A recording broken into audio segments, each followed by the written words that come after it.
Hello, friends. Welcome to Pod Maverick After Dark, another off-season edition because we're still in literal hell, particularly if you're living in Texas, where it was like 111 gajillion degrees today.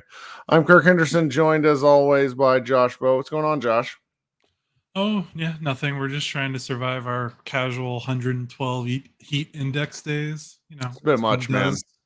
It's really something. Like you know, go out there. How are you acclimated? You're now a couple of years from East Coast life, so okay. I mean, it's you really just got to be careful with that window from like 1 to about 4 o'clock because like you can go out there at 10 and it's okay. You can go out there at noon and it's like, all right, this sucks, and then all of a sudden at like 1 to 2, it's like this is horrible. Well, let's see. It's this morning when I put out a call for a mailbag question, which was seemed like a good idea at the time. Then we have one of these deals where we get at least some news adjacent items to talk about. So we're going to start with those, and then we're going to lead into the questions. So next week. So is it next week? Let's see. It's Saturday. Yeah, it's Saturday here. Goran Dragic, one of the most famous Slovenian basketball players, who announced his retirement basically last December, but he'd been kind of on the way out of the league for a year or so. Is having like a going away game in Slovenia, and it's a charity or there's a charity gala dinner the night before on Friday, which is the 23rd. Sponsored by his foundation. And then there are a lot of NBA guys going to play, which I thought was interesting, including 3 Maverick adjacent folks. Obviously, Luka Doncic, who was his teammate for that incredible 2017 run. Dirk Nowitzki is going, which I found fascinating. I don't understand how he's like, they can't possibly expect Dirk to play. Dirk can't walk anymore. And then Steve Nash, Bojan Bogdanovic is going to be there. Nikola Jokic, Luis Scola, Rasho Nesterovic, and his old teammate Chris Bosh is going to go along with Jimmy Butler was supposed to come, according to one website that I'm looking at here, but he had to go. He had to change plans because he's in China. So I expect there to be some other names that NBA super fans are familiar with. But I don't know. I think it's kind of I just love this as a concept. I like old players getting together and doing stuff. And Goran Dragic is like a Maverick who never was in many respects, yeah. Where the Dallas just consistently found a way to not get him. Really loved watching him play for several years. Just a true psychopath out on the floor. And I can see how he and Luka really did get along. And it will really be the first time I think we've sort of publicly heard anything from Luka since the Slovenian national team failed to qualify for the Olympics. Yeah. So it'll be cool. It'll be cool to see. It'll be fun. I think the Bosch part of it is probably the coolest part of it, considering his career got cut short because of what was it like he had blood clots, and it was like very smart of him to stop playing. Yeah, of course. And there's a little bit of mixed information as to whether he's playing or not, which I find fascinating. But I sort of suspect he'll play because it's probably it's not like it's going to be a real game. It's gonna be an all-star game. Guys going out and having fun and messing around. Like it's that sort of thing. So it's pretty fascinating to me. So I'm looking forward to that. I don't know how I'm gonna try to find a way to watch it. I have no idea how, through probably my illegal streaming service, whichever way I can do it. I'm just hopeful that it's televised somewhere. Anybody in Europe or in Slovenia, get at me with what channel it might be on in Slovenia, because I can probably find that channel. What was the next thing that I said was news related? We've got that. I think we got two more. You either want to do the Stein practice story or the Jason let me Kidd do podcast. Let me do the Stein practice story, because that one's not really a story. It's just as you said beforehand, NBA players doing NBA things. But Mark Stein reported earlier today that several Mavericks are together in Los Angeles working out, including Kyrie Irving, who is not yet cleared to practice, and Klay Thompson as well, who is not yet cleared to practice. I didn't see any other names, but you like to see Mavericks, Mavericks playing together. Like I just, there's the story that you're going to talk about here, like in terms of Jason Kidd mentioning how Kyrie Irving is responsible for a big part responsible for Klay Thompson joining the Mavericks. I just think it's like guys getting together, being social and being friends off the court. I think you gotta like your coworkers, man. And I like it, is all. No, yeah, it's cool. And yeah, it kind of segues nicely into Jason Kidd being on a podcast today, with Klay being out there in Los Angeles with Kyrie and the rest of some of the Mavericks teammates. Segues nicely into what Jason Kidd said on a podcast today, the Dubs Talk podcast, which I'm going to be honest, sure, I'm not familiar on what that podcast is, but I assume it's a Warriors related podcast, which Jason Kidd, being from the Bay Area, I guess makes sense why he was on it. So he told them that Kyrie was very influential in getting Klay to agree to come to Dallas. So quoting from the story, Jordan Brodus of our site, Aggregated, on MavsMoneyball.com, you can go there and read it right now. The quote he pulled from that podcast was Kidd saying, "I'd love to say it was all me being Kidd, but it wasn't. It was a team effort. But I think player to player in this league, they all talk about their situations and they all recruit one another. This was about Kai and Klay being able to talk." If you all remember, Kyrie and Thompson were on the 2016 Olympics team. Obviously, they had lots of battles in the NBA Finals between the Cavs and the Warriors. So they are, well acquainted with each other. And I don't think it's surprising that Kyrie was kind of like the lead recruiter. And I think you mentioned in our Slack that the bigger story from this is that the Mavericks actually have, for the first time ever, an American-born kind of all-star, near all-NBA caliber player, which is pretty much required if you want to recruit other American-born all-star capable caliber players. Mavericks basically since 1998, their franchise has been run by two foreign-born players, which is awesome. And it's awesome that they've had Dirk and they transitioned that basically right into Luka. But, foreign-born players it's harder for them to do that recruiting stuff because they don't play on national teams together. They didn't grow up playing AAU or college together. Like, the relationships are just different. And that's not to say players don't like Luka or didn't like Dirk. It's just different. So having Kyrie, who's been on Olympic teams, who's been on all-star teams, who's shared locker rooms with these guys, been on AAU teams, although I guess Kyrie's getting a little older now, so I don't know how many AAU teammates he still has in the league. Still a few, but not that many left. But it just helps. He's part of the broader basketball culture of America. I mean, he shows up at these different, these different professional runs, and sometimes plays, sometimes doesn't. He's a guy on the streets. And as much as I appreciate guys like Jokic and Luka just wanting to go home, there's just something to it where you get a guy out there, this is just sort of human nature. Like you see someone, you shake their hand, you want to chat with them, talk with them. And Dirk just never really wanted to do that even when he lived here. I'm sure I doubt he ever really had a serious conversation, because some of these guys, particularly, 15, 20 years ago, didn't feel comfortable doing this sort of thing. And now it's just it's a different environment. I mean, people change teams. There's obviously a sense of loyalty, but it's different. And I'm really pleased to see it, because it was one of those things I rolled my eyes at before Kyrie Irving joined the team, and I was wrong to do so. And it's been pretty fucking important for the rise of this team just as much as Nico Harrison figuring out and the Mavericks getting all of their books and stuff in order. Do you know what I mean? Yeah, for sure. So, but it's cool. Well, now we're going to head on to, one more thing that just sort of dawned on me before we go to the mailbag here is I want to give a shout out to my man Mavs Reddit and to the Garcia kid and anybody else that had anything to do with that Dallas Mavericks. I'm sorry, the Mavs Twitter tournament. Let's just be honest here. I'm a 40-year-old man, and when I see the words basketball tournament, let's all get together and hang out, my first thought was, really? Just because it's like everybody acts a little goofy on the internet, right? Everybody, it's just sort of nature things. So it's like, well, let's get a bunch of people that kind of know each other from behind screens, maybe never really talk to each other that much. And my first thought was like, okay, it's going to be weird, but I like weird.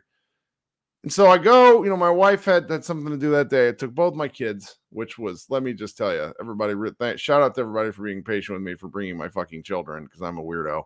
But it was really fun. It was in a really small gym that the Mavericks themselves had redone in Dallas. And it was, there were like 8 teams playing 3-on-3, I think. And it was very fun to watch really intense basketball. Yeah, it looks like everyone took it very seriously, which is great. I like that. I'm competitive. That's how but it was serious without anybody being an asshole. That's rare. You know what I mean? Basketball. Yeah, like it was great. Like I watched probably 6 games, and like you could tell people were getting competitive and getting a little chippy, but nobody blew up. Nobody got hurt. It was very fun to watch and hang out. And they had gosh, I can't remember the guy's name just because I'm brain dead tonight. But there was some folks doing commentary for the internet, and if you're watching on the streams, tapping in and out, it was very fun. Like I just got to say, like they did a great job. I think they're going to try to do something again next year. A bunch of people are asking me like, Kirk, why aren't you playing? And it's like, guys, like if I play and get hurt, my life is over. My wife will end me. She already has very little patience for me doing this sort of stuff. But that said, like watching it, it was the kind of intensity of basketball where you watch it and you want to join. Like it makes you want to play. That's great. And that's kind of the highest compliment I think I could give these guys. And it was very, I was talking with buddy Tim Cato, and he was just like, man, this is really like I'm out of shape. And I'm sitting and I'm trying to give Tim and all these guys credit. It's not a matter of being in shape. Because I know I talked to you about Olympic 3-on-3 basketball and how everybody kind of was disappointed in it in the United States. You're basically sprinting 12 to 15 feet over and over and over and over again. Like it's not full court basketball where you're running up the floor. You maybe get 5 or 6 seconds to pause. If you take like that was how the teams that won. If you took your foot off the gas for a second, you were getting scored on. And so that was I don't know. I'm talking a lot more ground to cover in 3-on-3. That's right. That's right. There's more space. I watched Noah from the Smoking Cuban play some really good ball. Everybody that played, particularly like the Mavs people that I knew, were really fun to watch. Really fun to watch. It was great. I watched Slightly Biased get a game winner by sort of just rolling up the middle and getting an offensive tip in, and he would like just that's my game too. Yeah, and like just like the slump of being like, oh, I'm so tired. It was over. It was great. I watched Tim Cato give a little left. He was on the left wing. He drove with his left hand, got like bumped, and then did up and under and finished. It was great. It was great. And Sarah asked in the chat, what was the talent level in general of Mavs fans? Like everybody showed up to play. Like I play probably 3-4 times a year when I get sucked back into it because I'm still in pretty good shape. But then I remember almost immediately why I don't play, because it's like, oh, my body knows what to do. My body can't do it. Like it's like, oh, I'm gonna jump for this rebound, and then I barely jumped like the height of a phone book, and that's where I would die. Anyway, I was really I really enjoyed it. I again, it's like these things like this. It's kind of like it made me think of my high school reunion where it's like a bunch of people like, oh, I'm not going to go to that. And then you go, you have a great time. Yeah. And it's like, this is what you make of it. They're going to do it again next year. I look forward to going. Yeah. Anyway. Actually, you know what? Fun. I think my only comment is, I'm sad I missed it. I was solo parenting with a double ear infection toddler this weekend. Unbeknownst, we found out after the weekend, but she's fine now. She's sleeping. I'm I don't think I've played an organized basketball game since 2015, so I'm obviously way out of shape. But I think, if they do this again next year and it works around, that'd be fun to do. Like, I miss the competitiveness. Like, I'm a very competitive person. And like, I miss kind of that outlet. I kind of use some other things to get that out of me. Yep. Because if you don't, I go nuts. Yep. So I would love to do that. I don't think if I rolled up there this weekend, I think I would have gotten extremely embarrassed. But now that if there's some time, I would love to do it. I love all the people that were participating in it. Reddit Mavericks is so good at like getting the community together for stuff. Oh, he's such a happy guy, man. I always appreciate when he does stuff. Always good to see all the people that are there. Too many to name, but everyone that was there are all good people, and it'd be fun to see. So I got a year to prepare. So let's see what I can. Josh puts on the Rocky IV training montage and is just really fighting. Yeah, it's a man. I took like one bad step today at the gym, and I'm like, your knees are betraying you. Yeah, they really are, and it's so annoying. Okay, so we're at about 15 minutes. I'm just going to do an ad insertion real quick, and then we'll get to the mailbag. Thank you so much for hanging out with us. When Josh and I are back in the regular season, we're going to cook like gas. The last month or so, we always kind of run into a point where we both sort of question our commitment to this. Not like basketball, but just sort of like what we do here for Mavs Moneyball and for Pod Maverick. And I am finally kind of over a particular hump that I was just staring at. I'm really looking forward to basketball getting back here in about another month plus. We'll be doing these shows a little more regularly when there's more stuff to talk about. And then, as Tyron asked earlier, when am I going to have another live show? I don't know. I want to have one. I need to get back on my horse and be doing it again. But, there just hasn't been as much to talk about. So we'll see where we go from here. If you're new here, please go ahead and subscribe to the podcast stream. We really appreciate your support. Leave a comment on the actual video after the fact. If you're listening on an audio stream, please, shoot me an email if you have questions. Leave a review on the podcast. Love those sorts of things. And we're going to insert some audio ads here, and Josh and I will be right back. Okay, we're back. As always, the people who ask questions, I am kind of eternally grateful for, because, I think about the Mavericks a lot, but sometimes my brain just doesn't work. So the one that I want to go to first was from the Garcia kid, and he asks pretty simply, like, where do we think the Mavericks stack up in the Western Conference? Like, where do you place them? And I've been thinking about it all day. Okay, I'll go first. Okay. They're pretty clearly in the top four. And I think where people will disagree is who you would rank within that top four, because the top four feels like, in some order, OKC, Dallas, Minnesota, Denver. And OKC's offseason was great. The Mavericks offseason, I think, was pretty objectively great as well. I would say maybe second, probably maybe two, because I feel pretty, I can't back down on the Minnesota thing. Like, I still feel confident that the Mavericks kind of have that matchup. Yep. I don't think anything's changed until Anthony Edwards kind of takes that next step as like an offensive fulcrum. The Mavericks are pretty comfortable ahead of them. Denver is difficult. I love the Nuggets, but I think they've taken too many steps back, and they're going to be relying on too many young guys this year. So I think the Mavericks, I would put the Mavericks over them, and then probably OKC 1. But this is more like, where would I rank them, like, to finish in the standings? Yeah, let's go. OKC and I like both. Yeah. Okay. If I do the standings, I think I would do 1 OKC, 2 Dallas, 3 Minnesota. 3. No, I think I have 3 Denver, 4 Minnesota, maybe somewhere around there. I wouldn't be surprised if Dallas finished lower, because we just can't really trust them to play a complete regular season. Well, never really, we'd not done like a deep schedule analysis, but just because I sort of feel like it's not that it's been overdone, but everybody else did kind of the podcast earlier. The schedule released last week. The Mavericks have a pretty brutal November, October, November to start the season. And, the classic Mavericks, start stumbling, bumbling, rumbling down the court type thing. I could see it, but on paper, I am with you. Who did the Minnesota Timberwolves draft? This is going to irritate the life.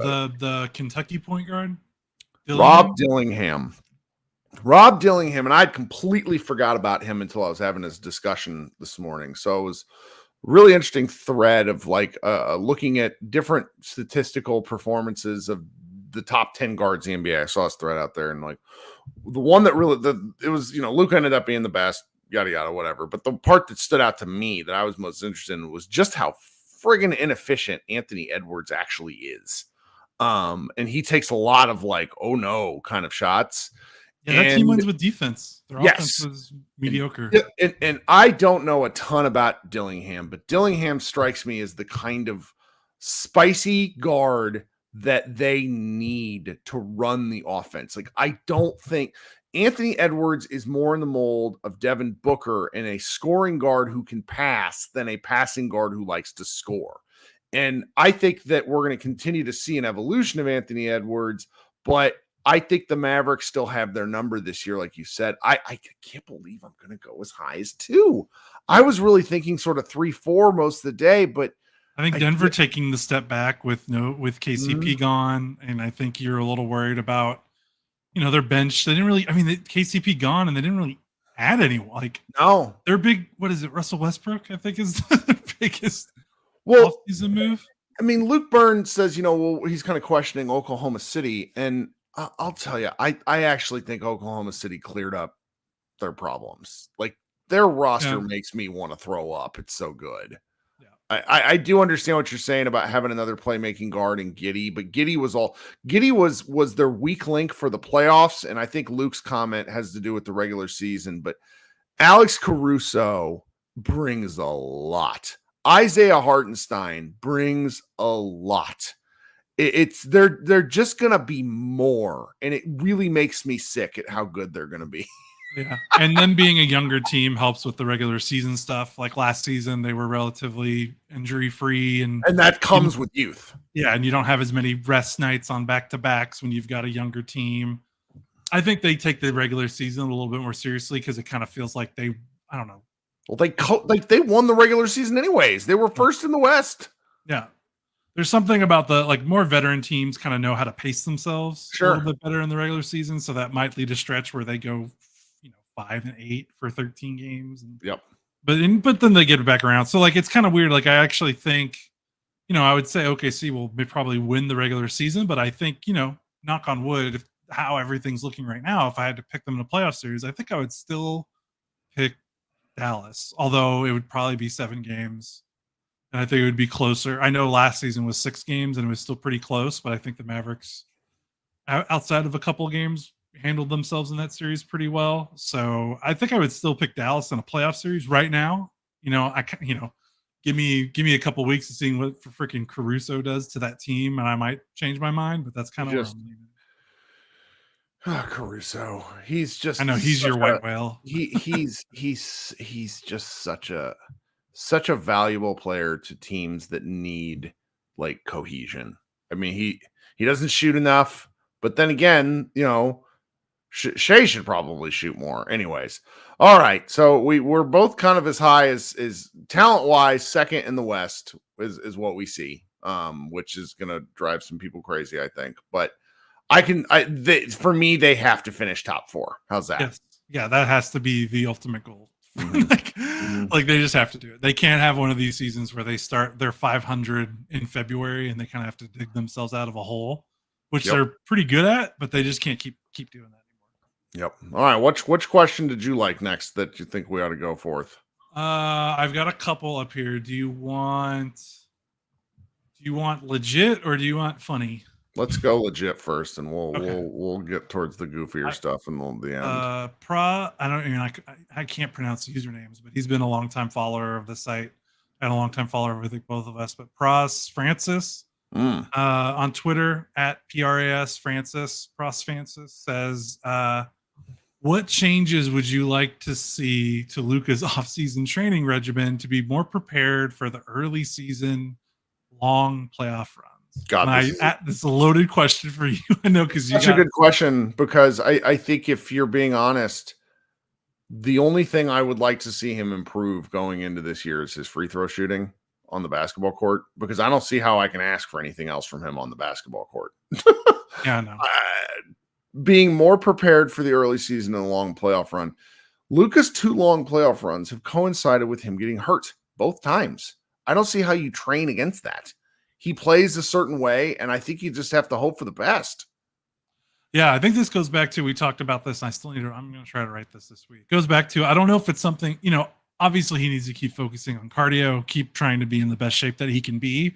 But I think the ultimate answer lies back to, they have to find a way to keep his usage rate down so that that limits opportunities for him to get injured, because he plays such a physical style that's not going to change regardless of how well in shape he is.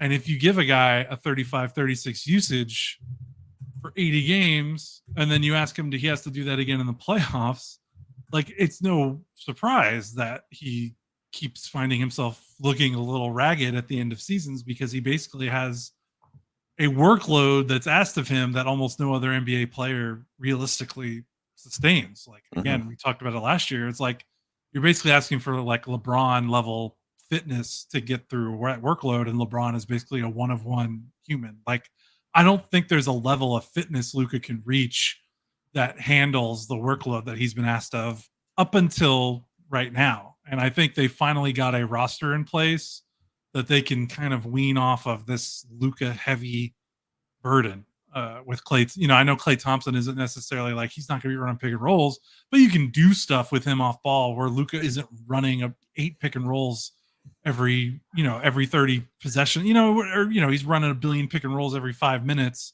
You can let Luka kind of hang out, let Clay do some off ball stuff, let Kyrie run more pick and roll, more stuff like that. I think they can, he's never going to be a usage player like in the high 20s. Like, he's probably always going to be above 30, but if they can get him down to consistently like 30, 31 instead of 34, 35, 36, I think that makes a difference in the playoffs in terms of his fitness.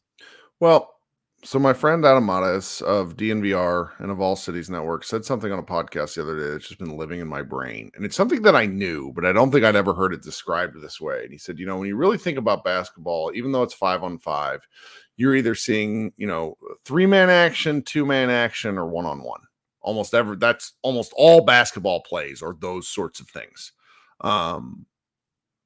What the Mavericks, in my opinion, need to do is include more actions with Luka where he doesn't have the ball, because they run a lot of stuff where he'll just go stand somewhere. And like, that's not Luka's terrifies defenses when he's on the move.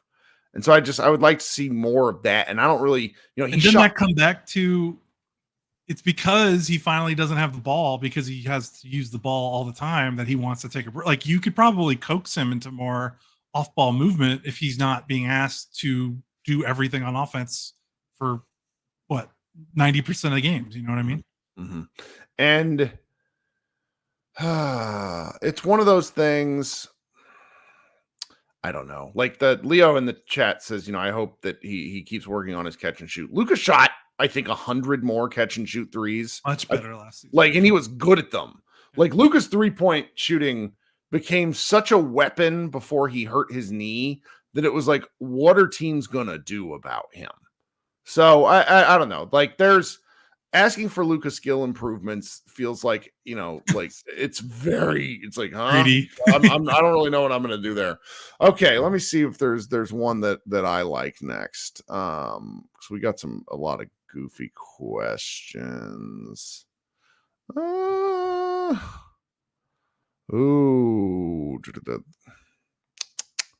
I don't really have, like, there's so many. Oh, this is a great one. This is from it's Marius at Mariuss, then 3 H's. He says, why does international basketball feel more competitive and meaningful than the NBA? Why does it feel like most young NBA players are just in it to grab the bag? Why does the NBA as a product? What does the NBA as a product must change to be more appealing? Why are watching games live is torture with all the advertising, timeouts, etc. So I want to work backwards on this one because this one it rang my bell earlier this morning, and I just thought, it's a little. Mark Stein made some not Mark Stein. Brian Windhorst made some very interesting comments related to the Paris Olympics about how he was like very irritated that it wasn't monetized correctly. Like you could like it's just like one of the most American things I've ever heard him say, where he's just like he's like, there's no merch anywhere, I can't buy anything. This is very frustrating for me. I want to get something for my kid. And I just can't help but wonder. And now keep in mind, guys, I don't know a ton about the economics of European basketball. Okay. But I do know that NBA players make a ton of money. They make a ton of money because of the advertising, because live sports in America is one of the most sought at, like American demographics are the most sought after things in like Western Hemisphere stuff in terms of live product advertisement. So these guys make a ton of money. And now to work my way backwards about the question of what, why does it feel like most young NBA players are in it to get the bag? I don't necessarily think that's fair, but the path is there for almost all of these players to make money that goes beyond generational wealth. I mean, Luka Doncic is going to eclipse Dirk's career earnings by the end of his first contract, if he hasn't already. I mean, I've not done the math. Like, he might already be there. I mean, the money is just astounding. I mean, role players are making more with 4-year contracts than like almost Michael Jordan made for like his entire career. It's crazy. So it's like, I don't necessarily think they're in it for the bag, but then this gets to the question, which I find very compelling. Why does international basketball feel more competitive and meaningful than the NBA? The answer to that question, quite simply, is volume of games. There are so many NBA games, which is how these guys make all this money, that the game itself ends up being a little bit devalued, which is why the NBA has come up with all these gimmicks to try to make the games seem more interesting. They're gimmicks. Like the in-season tournament is a gimmick. Playoffs, for what we do in America, is very different than a lot of these European tournaments, which are one-and-done affairs, and results in some of these debates that we see between, who's world champion, Olympic champion, yada, yada, yada. I will say that when it comes to the NBA, I truly feel that the series of 7-game series results in the best team winning more often than not. So you get a lot going on there. But these international tournaments, and even a lot of European play in general, I think feels more meaningful because there are fewer opportunities to play.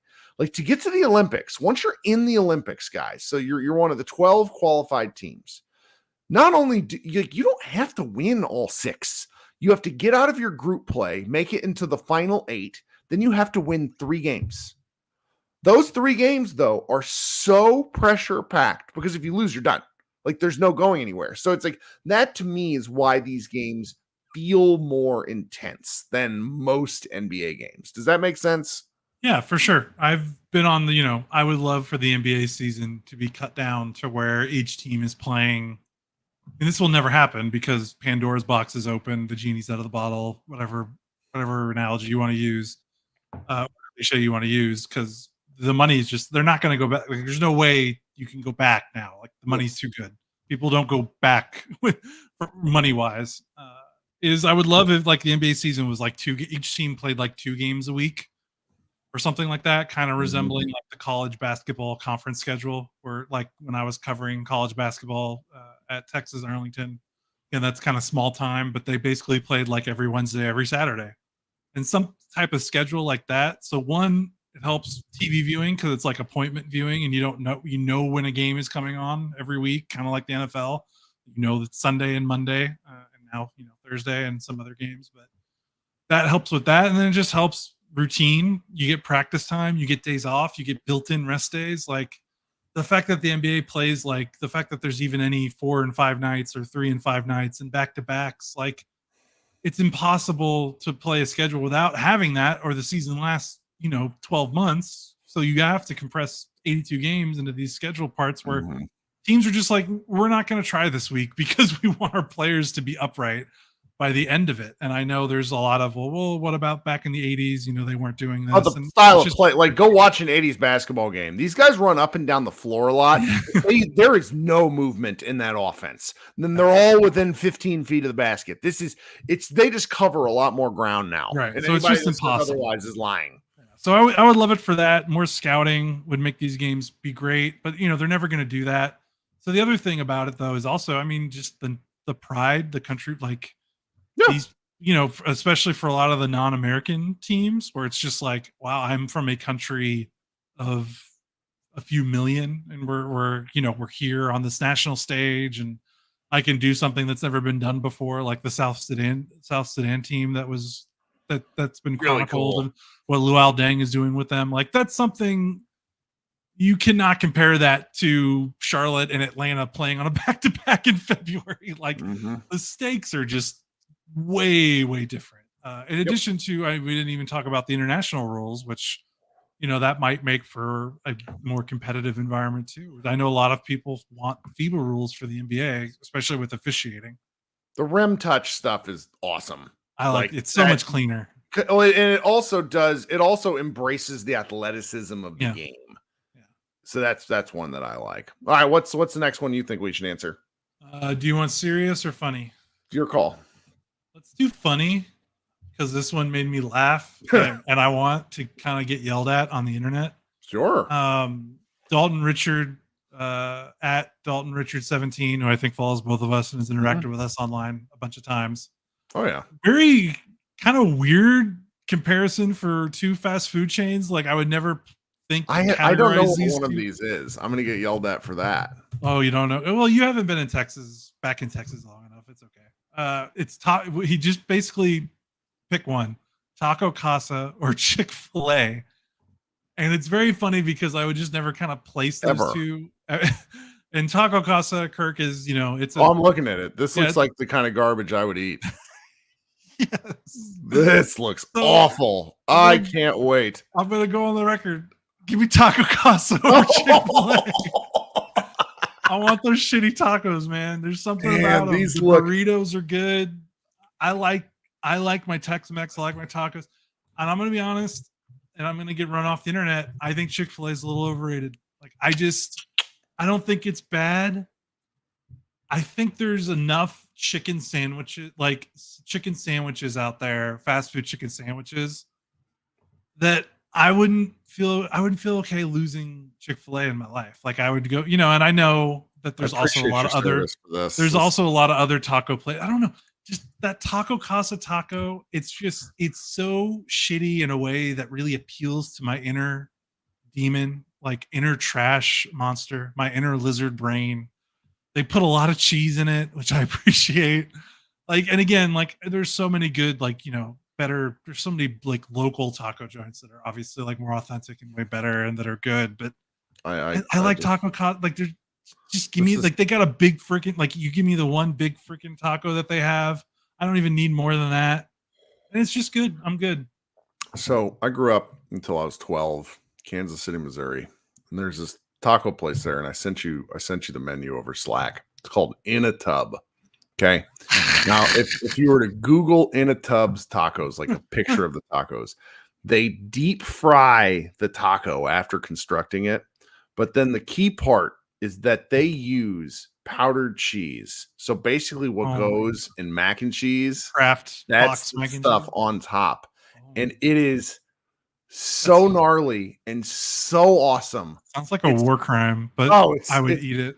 Yes, and that's what we're here for. We're here for Midwest. That's the one thing, I don't think you know this. I went to that's right. You went to Kansas. My first 2 years of college, I went to Kansas, KU, go Jayhawks, and they're kind of my college team because my other college doesn't have a football team. Oh, camera's gone. I'll bring it back. It's all right. So they're kind of my college team. Football team's on the rise, so I'm looking forward to that. But yeah, so I was there for my freshman and sophomore year, so I was there a lot. And I lit like my second year, I was basically living there almost all time. I came home a lot my freshman year. My sophomore year, I didn't come home a lot. Going from Texas to the true Midwest, and like I didn't realize how much I would miss just Tex-Mex like I did, because it exists up there, and I know you know this, but it's different. Yep. And it's so different that even like the Taco Bells tasted different. Sure, no, and I mean, I went to college in California, and like really like all like Mexican food influences out there, and my kind of were more seafood based. You get to like New Mexico, there's a lot of stuff that's like potato based. It's very like the different food and like the way it gets changed in different regions is always very interesting to me. All right, we'll circle back on more ridiculous questions. I like this one because this one I missed earlier.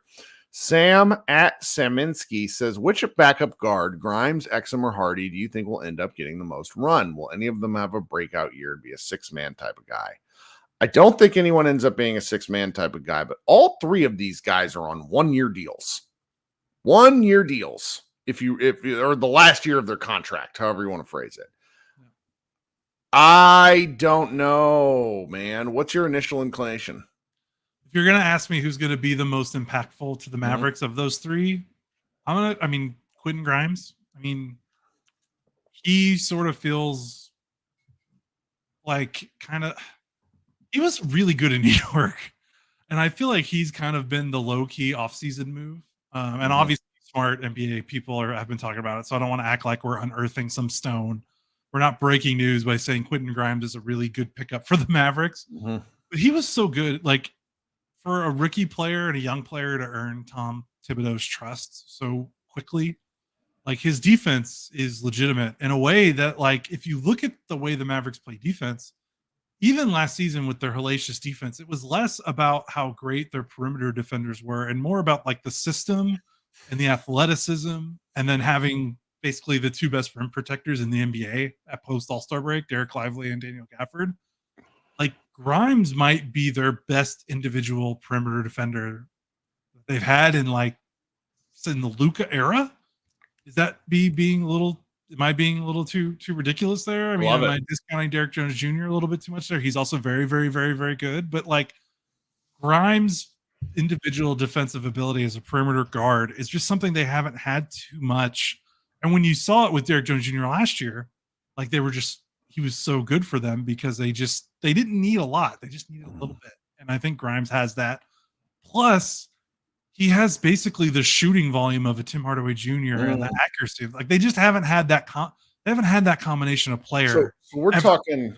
We're gonna get a. So would you consider Grimes a 2 or a 3? 2. Okay. So walk with me through this exercise together. The Dallas Mavericks have the potential to put out a lineup featuring point guard X. Doesn't matter who. Just pick a point guard. Quentin Grimes, Najee Marshall, who is a dog on defense, Maxi Kleber, and Derek Lively. Like, that's a lineup you could go to if you were really feeling defensively frustrated with the Mavericks. Like, or even swap in PJ for Maxi. Okay, sure. Either way. Because I know people are going to yell at you about Maxi, but that's fine. No, but I mean, Maxi drives me crazy. But Maxi as a weak side and help defender was quite excellent until Exum decided to try to get him to reenact Kevin Bacon's dunk in the air up there, and he nearly died. Like, what? Like they were cooking with something up until that point. Maxi drives me nuts, but Maxi's a 10-minute a game player. That's all, that's all. He's whatever. But I just that's defenders. Like, the Mavericks having defenders is wild. That's all. Yeah, for sure. We've not talked near enough on our stream about Najee Marshall, and like listening to the Pelicans people talk about him, they're just like, yes, this guy is it. And we just don't do that from the Mavericks because we hate sophomore players by the time they leave. I don't know. That's a good one. It's a good one. Do you have any more? Because I got one more that I would like to do. I think I want to, unless it's one of the ones I'm looking at. I think I have 2. Sure, let's go. But let's go with, and this is kind of playing off of what you talked about, but friend of the show, Josh Eberle, who does a bunch of Hoop Mag, NBA Canada, Sport News, big following on Twitter, NBA media guy. who's a Mavericks fan from Canada. So he's been a big follower of us and supporter of us since he's a Mavericks fan. Levels of belief in Hardy versus Roddy B and Dojo, of course, referring to Roderick Bobois and Dominique Jones, the young guards the Mavericks had back around the 2010-2011 era that they drafted in the first round. I thought this was very interesting just because I like reminiscing about that era of Mavericks basketball because, obviously very formative. I mean, really for both of us, that time, the prime Dirk years, basically. I thought that was funny. And I don't know if this is hot. Obviously, Hardy has versus Dominique Jones, like tremendous, like he tremendously, you could say what you want about Hardy. He's already had a better NBA career than Dominique Jones. Yeah, like Dominique Jones was kind of a flash in the pan that did like maybe one cool thing every 20 days. And you'd be like, oh, I can kind of see it. But like, Hardy had moments in the NBA finals. Like he's already had a better NBA career. Now, Roddy is interesting because you could also probably argue that Hardy has already had a better NBA career than Roddy B.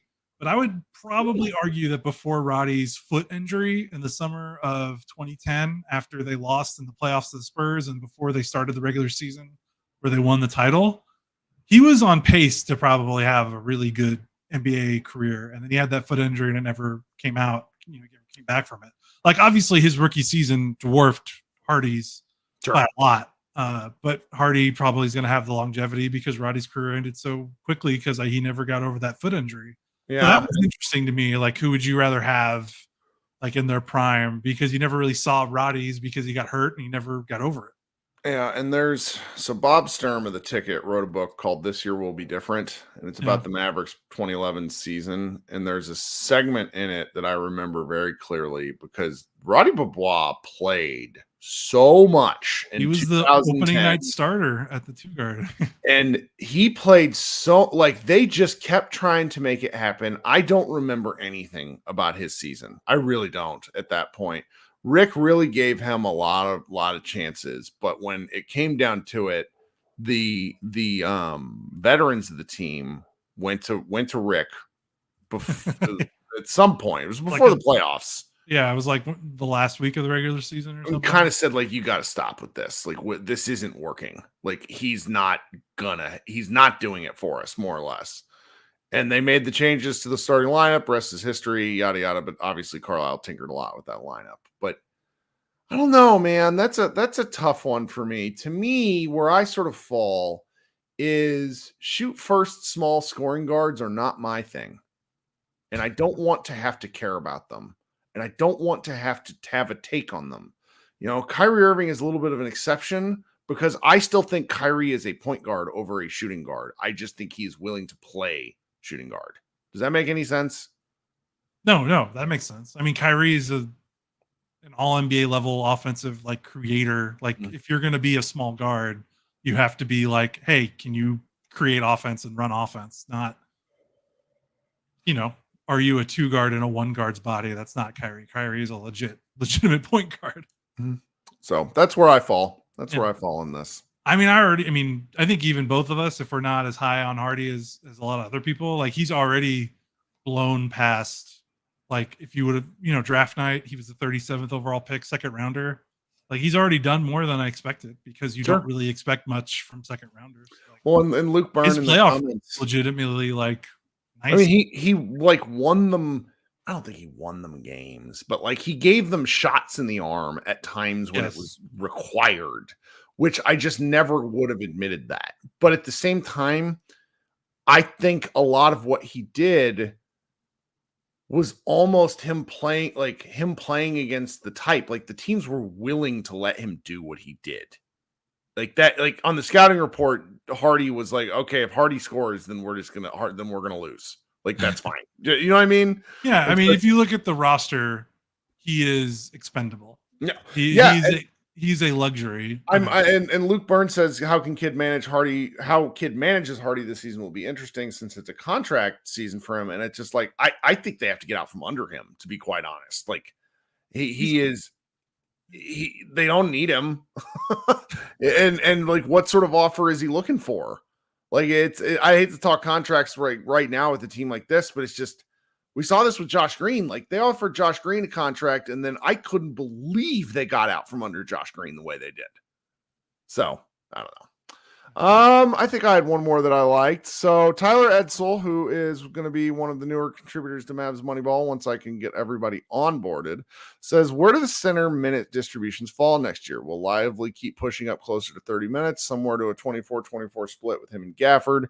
Cleaver and Powell sneaking in any minutes. I think you have to almost say on paper, you need to get Lively as close to 30 as you can, but you understand that because you have Daniel Gafford, you just play them. You play who works in a given night.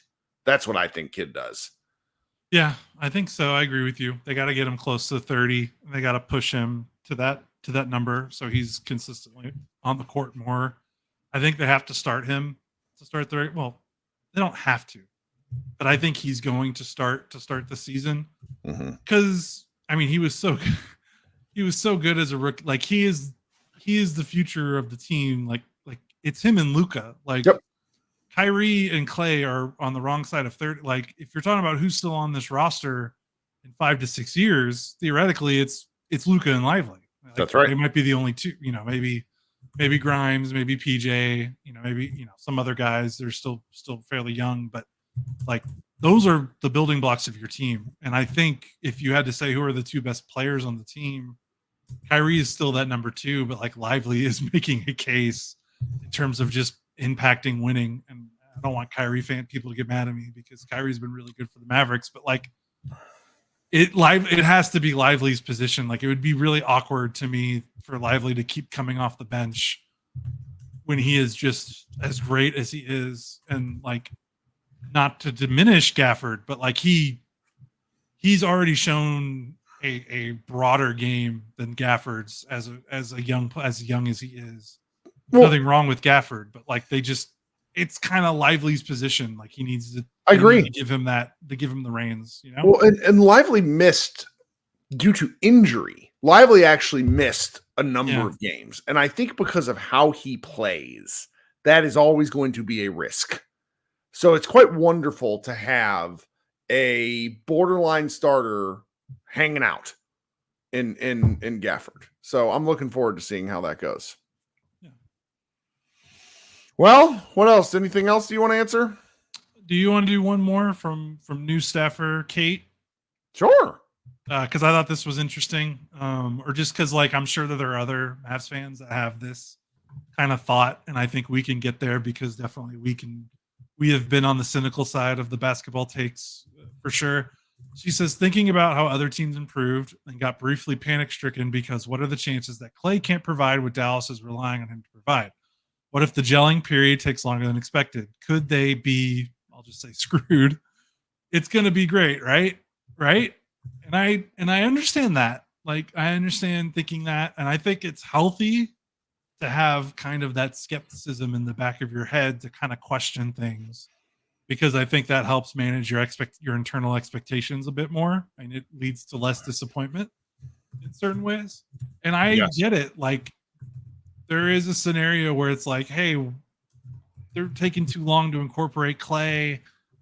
Clay at times looked rough last season with Golden State, going from the starters to the bench and back and forth. Like, does he still have it? Like, I kind of get all those concerns, and like that could happen. Like, that is definitely a scenario within the realm of possibilities.